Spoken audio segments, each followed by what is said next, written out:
অর্জুনকে কোর্টের নির্দোষ প্রমাণ করে গঙ্গা। বিস্তারিত জানতে সম্পূর্ণ ভিডিও লাইক দিয়ে দেখতে থাকুন। গঙ্গা বুলিকে উদ্ধার করে নাতাশা বাড়ির ভেতরে প্রবেশ করতেই একজন গুন্ডা বাধা দেয়। তখন গঙ্গা গুন্ডাটিকে মারতে শুরু করে। সেই মুহূর্তে একজন গুন্ডা এসে বলে, এসিপি অর্জুন এসেছে, তাড়াতাড়ি পালিয়ে চল।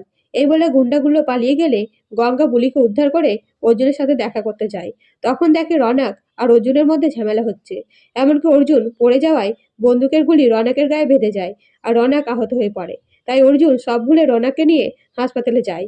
এদিকে অর্জুনের বাড়ির লোকেরা হাসপাতালে আসতেই অর্জুন বলে, আমি ইচ্ছে করে করিনি, ধাক্কাধাক্কিতে গুলি লেগে গেছে। তখন সিন্ধুজা বলে, আমার ছেলেকে বারবার বলতো ইনকাউন্টারের কথা, তাই আমি অর্জুনের বিরুদ্ধে মামলা করতে চাই। তখন গঙ্গা বাধা দিতে গেলে সিন্ধুজা গঙ্গাকে থাপ্পড় মারে। তখনও গঙ্গা বলে, আমার সামনে অন্যায় হবে সেটা আমি মানব না, স্যানিটাইজ বাবু নির্দোষ। এরপরে আদালতে সিন্ধুজা জজের সামনে বলে, অর্জুন ইচ্ছে করে আমার ছেলেকে গুলি করেছে, সৎ ভাই তাই। এমনকি ভুলভালভাবে অর্জুনকে ফাঁসালে অর্জুন সব দোষের ভার নিজের ওপর নিয়ে নেয়। তাই জজ ঘোষণা করতে যায় অর্জুনকে লকআপে রাখার। তখন গঙ্গা এসে বলে, স্যানিটাইজ বাবু নির্দোষ, আমি সাক্ষী দেব।